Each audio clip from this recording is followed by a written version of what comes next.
कथेचं नाव आहे तो रस्ता आणि लेखक आहेत समीर गाडेकर. पसरणीचा बाजार आता संपत आला होता. ग्राहकांची गर्दी ओसरली होती. व्यापाऱ्यांनी आपल्या सामानाची बांधाबांध चालवली होती.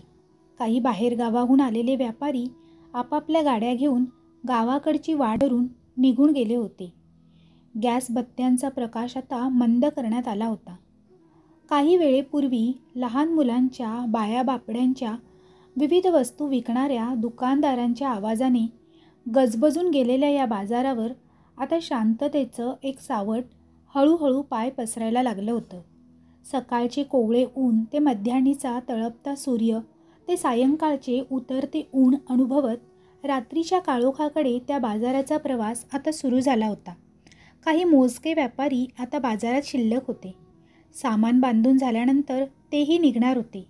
एक म्हातारी आपले पोतडे अंथरून आपले उरलेले 1 ते 1.5 किलो टोमॅटो विकण्यासाठी शेवटच्या गिऱ्हाईकाची वाट पाहत अजूनही ताटकळत बसलेली होती. एक भेळ खाऊन फेकलेला कागद बाजारात उगाच वाऱ्याच्या झोताने इकडून तिकडे उडत होता. तर काही भटकी कुत्री जमीन हुंगत सर्वत्र फिरत होती. कुल्फी विकणाऱ्याने आपल्या डब्यातील उरलेले थंडगार पाणी आणि काही बर्फाचे तुकडे रस्त्याच्या कडेला फेकले होते. त्या जागेवर आता माशा घोंगावत होत्या. माणसांची वर्दळ कमी होत असल्याने आता त्या मैदानावर एक स्तब्धता निर्माण झाली होती. आपल्या मामाला मदत म्हणून बाजूच्या खेड्याहून आलेला विजू, त्यालाही आता आपल्या घराचे वेध लागले होते. मामांच्या सामानाची आवराआवर संपली होत. विजूने पाण्याची वॉटर बॅग तोंडाला लावली. तिच्या तळाशी थोडेफार साचलेले पाणी एका घोटात पिऊन त्याने ती खाली ठेवली. मामांनी रोजीचे पैसे त्याच्या हातावर ठेवले आणि सांभाळून जा म्हणून बजावलं. मानेने होकार देऊन त्याने मामांचा निरोप घेतला आणि तो रस्त्याला लागला.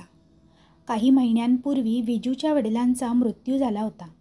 परिणामी घर चालवायला पैसा म्हणून त्याने हे मामाजवळचे काम धरलं होतं.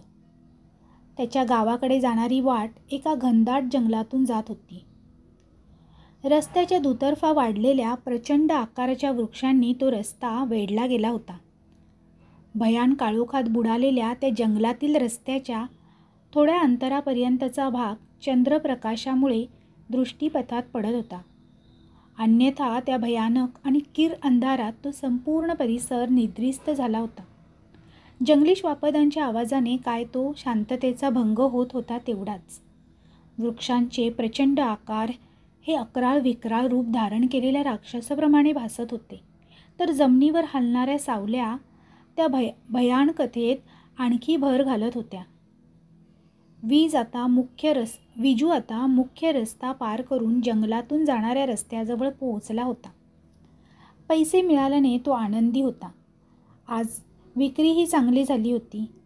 बाजाराचा पहिला अनुभव त्याच्यासाठी अशा प्रकारे आनंददायी राहिला होता. आता तो घराकडे निघाला होता. त्याने एकवार वळून बाजाराकडे दृष्टिक्षेप टाकला. मैदान निर्मनुष्य होऊन आता वातावरण शांत झाले होते. आपले 1 ते 1.5 किलो टोमॅटो विकण्यासाठी शेवटच्या गिऱ्हाईकांची वाट बघत असलेली म्हातारीसुद्धा आता तिथून निघून गेली होती. इकडे तिकडे फिरणारे भटके कुत्रे आता एकाच ठिकाणी शांत बसून त्या बाजाराच्या अस्तित्वाचा शेवटचा भाग बनून राहिले होते.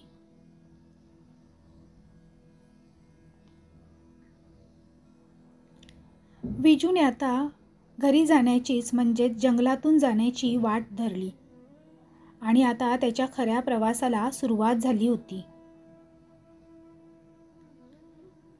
सकाळी येताना हिरवगार रान, थंड वारा, बागडणारी पिके या सर्वांमुळे अतिशय प्रसन्न वाटणारं वातावरण आता मात्र काळ्या रंगाची चादर ओढून निपचित पडलं होतं. आता ते अगदी भयान वाटत होतं. जंगलातील झाडांनी वेढलेल्या रस्त्यावरून विजू निश्चिंतपणे चालत होता. विविध विचारांनी त्याच्या डोक्यात घर केले होते. पुढच्या आठवड्यात काय करायचं इथपासून ते घरी आईने जेवायला काय केले असेल तिथपर्यंत तो बराच समाधानी आणि आनंदी दिसत होता.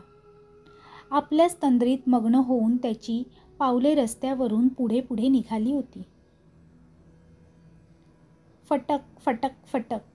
त्याने घातलेल्या रबरी चपलेचा आवाज त्या भयानक शांततेचा भंग करत होता. झाडांच्या फांद्या मंद गतीने हलत होत्या. सुनसान रस्ता, जीवघेणा काळोख आणि स्मशान शांतता. निर्मनुष्य भागातून त्याचा प्रवास चालला होता. मध्ये लागणाऱ्या शेतातील विहीर तोंड उघडून बसलेल्या सैतानाप्रमाणे भासत होत्या. प्रचंड प्रमाणात वाढलेल्या झाडांवर मध्येच एखादी हालचाल जाणवत होती. दूरवर रस्त्याच्या खालच्या बाजूला एक कोल्हा जागेवरच घुटमळत होता. एक कुठलासा पक्षी सरकन त्याच्यापुढून उडत गेला आणि अचानक चालता चालता त्याच्या विचारांची तंद्री भंग पावली. तो स्तब्ध झाला. त्याला कसली तरी चाहूल लागली. काहीतरी हालचाल जाणवली. तो कानोसा घ्यायला लागला. त्याला अचानकपणे त्याच्या मागून कोणीतरी एका हातात सायकल धरून चालत येत असल्याचा आवाज यायला लागला. कुणी वाटसरू असेल म्हणून त्याने दुर्लक्ष केलं, पण तो आवाज त्याला बेचैन करत होता. शेवटी त्याने मागे वळून बघितले. सुनसान रस्ता निपचित पडला होता. मागे कोणीही नव्हतं. क्षणभर तो बावरला, पण लगेच सावरला. कदाचित आपल्याला भास झाला असेल अशी स्वतःची समजूत काढून तो पुन्हा चालायला लागला. पुन्हा तोच आवाज, कोल्हापुरी चपला पायात घालून चालताना होणारा आवाज. एका हाताने धरलेली सायकल कोणीतरी पुढे ढकलत पाठलाग करत होते. तो भेदरला. मागे वळून बघितलं, कोणीच नाही. आता मात्र भीतीने त्याच्या मनात घर केलं. त्याने झपाझप पावलं उचलायला सुरुवात केली. चालण्याचा वेग वाढवला. तो आवाज थांबायला तयार नव्हता. विजूने चालण्याचा वेग वाढवला तसा त्या व्यक्तीनेही आपला वेग वाढवला होता. कुणीतरी मागून चालत होतं. आता मात्र विजूच्या छातीत भीतीने स्फोट झाला. त्याच्या अंगाला कापरं भरलं. हातपाय लटपटायला लागले. मागे वळून बघण्याची त्याची हिंमत होत नव्हती. शरीराला दरदरून घाम फुटला. अंगातील त्राण कमी होत होतं. त्याची पावले जड झाली. तो सर्व जोर एकटवून शक्य तेवढ्या ताकदीने रस्ता पार करण्याचा प्रयत्न करत होता. चालता चालता तो अचानकपणे विजेचा धक्का लागल्याप्रमाणे भीतीने जवळजवळ उडालाच. कचकन ब्रेक मारून गाडी थांबावी तसा तो थांबला. पुढे बघत बघत मागे सरकू लागला. एक 5 ते 6 फुटांचा हिरवागार साप रस्ता ओलांडून जात होता. ते दृश्य अंगाचं पाणी करणारं होतं. तो जागीच थिजला. एकटक बघत राहिला. तो साप बाजूच्या झाडीत दिसेनासा होईपर्यंत तो पुतळ्याप्रमाणे उभा होता. तो स्तब्ध झाला होता. त्याच स्थितीत उभा असतानाच त्याला मागून सायकलची घंटी वाजवल्याचा आवाज आला आणि अचानकपणे जनरेटर स्टार्ट व्हावं त्याप्रमाणे त्याचे हृदय धडधडायला लागले. तो निघाला आणि त्याचा श्वास जड झाला. वाचा बसली. पायातीन चपलांचा फटक फटक होणारा आवाज जोराने यायला लागला. काहीही करून गावाचा मुख्य रस्ता लवकरात लवकर जवळ करावा हा त्याचा हेतू होता. त्याने आपले दोन्ही हात खिशात घातले आणि मुठी आवळल्या. खिशातील नोटा घामाने भिजल्या, पण तिकडे लक्ष द्यायला आता त्याला वेळ नव्हता. तो अखंडपणे चालत होता. त्याच्या चालण्याने आता वेग पकडला होता. तो झपाझप पावले टाकत होता. काही अंतर कापतो न कापतो तेवढ्यात अचानक धस्कन एका काळ्या रंगाचा केसाळ गोळा त्याच्या पुढ्यात येऊन पडला. तो दचकला. काळजात धस झालं. मागे मागे सरकत तो रस्त्याच्या एका कडेला जाऊन थांबला. रस्त्याच्या मधोमध बसलेलं ते काळ्या रंगाचं मोठ्या आकाराचं ते माकड दात विचकवत विजूकडे बघत होतं. विजूच्या अंगाचं पाणी पाणी झालं. ते माकड आपल्यावर चाल करून येईल की काय याची भीती वाटायला लागली. त्या दोघांमध्ये नजरानजर झाली होती आणि थोडा वेळ तरी ते दोघे स्तब्ध होऊन एकमेकांकडे टकमक बघत होते. ते माकड काही नजर हटवायला तयार नव्हतं. त्याने अंग हलवलं. पुढचे 2 हात जमिनीवर टेकवले. चालत निघण्याचा पवित्रा घेतला. विजू पुरता हादरला. मागे मागे चालत निघाला. त्या माकडाने इकडे तिकडे बघितलं आणि रस्ता ओलांडून ते माकड बाजूच्या जंगलातून निघून गेलं. विजूने स्वतःला सावरायचा प्रयत्न केला. एक दीर्घ श्वास घेतला. खिशातून हात बाहेर काढले. मार्गक्रमणास सुरुवात केली. पुन्हा एक भयानक शांतता निर्माण झाली. हळूहळू पावले उचलायला त्याने सुरुवात केली. घडणाऱ्या घटनांचा त्याच्या डोक्यावर विलक्षण परिणाम झाला होता. डोक्यात झिंझिण्या उठल्या होत्या. मागेच काय, पण आजूबाजूला देखील पाहायची हिंमत त्याची होत नव्हती. काही अंतर त्याने कापले. गावाकडे पडणाऱ्या पावलांनी वेग पकडता क्षणीच थोड्या दूर अंतरावर रस्त्याच्या बाजूला असलेल्या एका शेतातून एक काळी आकृती मुख्य रस्त्यावर यायला निघाली होती.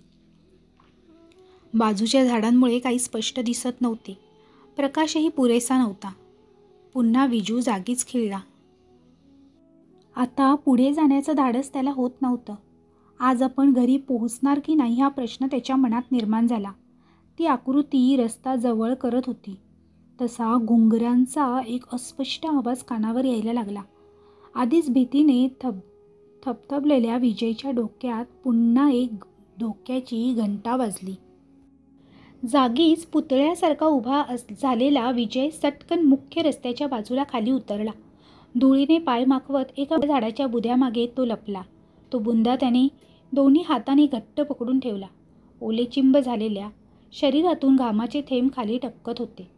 जमिनीवरील धूळ पॅन्टला चिकटली होती. त्याची नजर त्या आकृतीकडे रोखली गेली होती.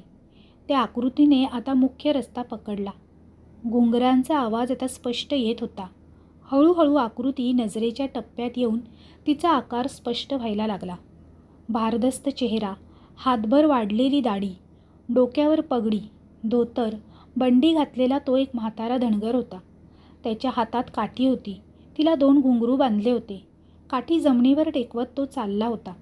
चालताना आपल्या भेदक नजरेने विजू लपलेल्या जागेकडे तो पाहत होता. कदाचित आपल्याला बघून कोणीतरी झाडाआड लपलंय हे त्याच्या नजरेने हेरलं होतं. झाडाकडे बघत बघत तो म्हातारा सरळ निघून गेला. विजूने सुटकेचा निश्वास सोडला. झाडाचा बुंदा सोडला. आता झाडाला टेकून 2 पाय मोकळे सोडून थोडा आरामात बसला. त्याने श्वासाचा वेग कमी करण्याचा प्रयत्न केला. अंगावरील घाम झटकला. थोडं बरं वाटलं. तो उठायला जाणार तेवढ्यात झाडामागे कोणीतरी उभे असून ते आपल्याकडे डोळे रोखून बघत आहे याची चाहूल लागली. त्याने मागे बघून पाहिलं तसा तो हादरला. 2 सोनेरी डोळे झाडीतून त्याच्याकडे रोखले गेले होते. पार्श्वभाग जमिनीला टेकवून तो मागे मागे सरकू लागला. तेवढ्यात झाडीत हालचाल झाली आणि मागे लपलेले जनावर इतरत्र निघून गेले. विजूने हुश केले. दोन्ही हात डोक्यावर मारले. आता लवकरात लवकर निघायला हवं हे त्याला कळून चुकलं. तो उठला आणि मुख्य रस्त्यावर आला. रस्त्याच्या मधोमध तो उभा होता. त्याने तो म्हातारा गेल्या दिशेने बघितले. दूरवर दिसत असलेल्या त्या म्हाताऱ्याने मागे वळून बघितले आणि तो हसला. नजरानजर झाली. वेळ दवडण्यात अर्थ नाही हा विचार करून विजू रस्त्याला लागला. आता थांबायचं नाही हा निश्चय करून तो चालायला लागला. काही पावलं चालतो न चालतो तो सायकलवाला अदृश्य व्यक्ती पुन्हा मागे चालायला लागला. आता मात्र उरलं सुरलं अवसान गळून विजू सरळ सरळ धावायला लागला. विजूच्या मागोमाग तो सायकलवालासुद्धा धावायला लागला. सायकलचा खडखड आवाज येत होता. पायडल आणि चेनचा आवाज आता वाढला होता. सायकलची घंटी ढिली झाली असावी. ती हँडलवरती आदळून तिचा आवाज येत होता. स्टँडसुद्धा जमिनीला घासत होते. विजू आणि त्या व्यक्तीमधलं अंतर आता कमी झाल्याचा भास होता. मागे वळून पाहायची विजूची हिंमतच होत नव्हती. अचानक आत्तापर्यंत स्तब्ध असलेल्या त्या जंगलात जोराचा वारा सुटला. रस्त्यावरील पालापाचोळा सैरावैरा धावायला लागला. झाडांच्या फांद्यांचा आवाज व्हायला लागला. विजूचा शर्ट वाऱ्याने मागच्या दिशेने फडफडू लागला. त्याने हाताची घडी बांधली. पावसाला सुरुवात होईल का काय याची त्याला भीती वाटू लागली. जणू ते सर्व वातावरण त्याच्याकडे पाहून हसत होतं किंवा त्याची खिल्ली उडवत होतं. जोरात पळता पळता त्याच्या रबरी चपलेचा अंगठा तुटला. तो बसवायला त्याला अगदी वेळच नव्हता. त्याने चप्पल काढून फेकली आणि अनवाणी पायाने तो जीवाच्या आकांताने पळत सुटला. तो पळत होता, पळत होता, पळत होता. तो अखंडपणे पळत होता. विजूसोबत पुढे काय झाले हे पाहण्याकरता भाग 2 लवकरच येत आहे. जर ही कथा तुम्हाला आवडली असेल तर कमेंटद्वारे नक्की कळवा. आणि जर कथा आवडली असेल तर तुमच्या मित्रपरिवारासोबत शेअर करायला विसरू नका. कथा आवडली असेल तर कथेला लाईक आणि शेअर करा. आमचा कथालेखन हा चॅनल आवडत असेल तर चॅनेलला नक्की सबस्क्राईब करा. पुन्हा भेटूया अशीच एक नवीन कथा घेऊन. तोपर्यंत सर्वांना धन्यवाद. Bye bye.